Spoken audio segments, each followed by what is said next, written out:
just want to spend a few minutes talking about the history of dog training and some of the equipment that's out there being used in society. One of the age-old pieces of equipment that is happily now very much going out of fashion and is not favoured by professional dog trainers in any shape, way or form is the choke chain. This is a particularly heavy duty one, would be used perhaps on one of the larger breeds. As you can see, it's a chain with part of it tightening when you pull on it. The object of the exercise is that if your dog is pulling or misbehaving, that you check it, and by checking it the chain goes tighter and you're cutting off the dog's oxygen supply. If these collars are used inappropriately, you will get dogs, and I've seen it with my own eyes with the misuse of them, dogs that are actually passing out, collapsing on the floor, blue tongue, cannot breathe at all. You have to loosen off the collar in order for them to be able to breathe again and then be able to stand upright. There is absolutely no place with modern training techniques that are available today that this type of device should be used in the name of dog training. There is a slightly softer approach that you can use with regards to there being a half choker. These can be designed so that the bit that tightens around the neck sits snugly, or to choke tightness around the neck. The lead is attached, and when it's pulled, it tightens this bit around the dog's neck. Again, the training is based on choking the dog into doing what you want it to do. It's training via fear and punishment and pain. And in today's techniques, there is no place for that kind of method. Now, one of the most barbaric types of collars that are available, that are more popular in other countries, but sadly they're rearing their ugly head over here, is a prong collar. Now, to me, and hopefully to you, this looks like an implement of absolute torture. It goes over the dog's head, where the spikes sit quite snugly at all times around the dog, pressing into the skin. They are not designed to pierce the dog's skin. It's a even pressure right the way around, and I can feel that pressing in on my arm, and that hurts. Okay, so if the dog lunges or pulls, it's excruciating pain that they experience, and therefore they're taught very quickly not to pull.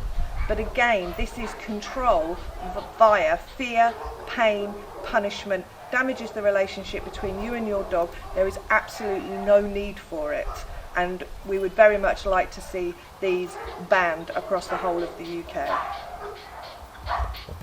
If you are used to using choke chains on your dog and you are looking for an alternative, as these are more commonly used, you should be looking for an alternative, because not only are you working on the choke premise of control, you're also minor damage, such as ripping a dog's coat out. If they've got long hair and they're regularly using one of these, then the long hair around the neck gets ripped out. You often be aware of dogs that use choke chains on a lot, because as well they get like a grey staining around their neck and coat from the chain that's been around them.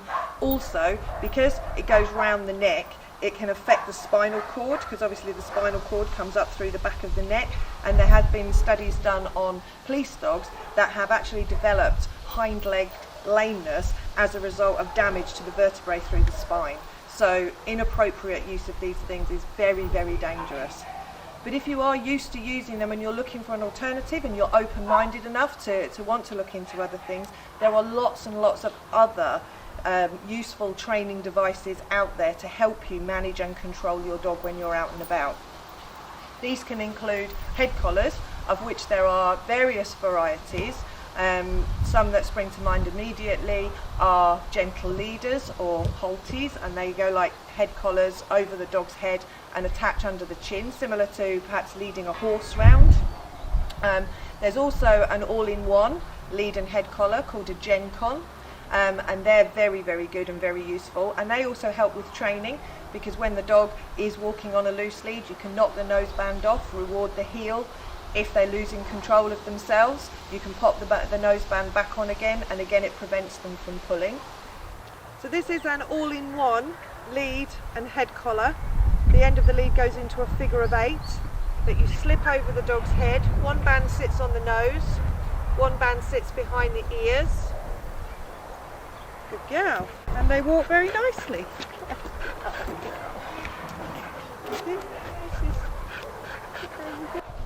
There are also lots of different types of body harnesses available for you to try on your dog.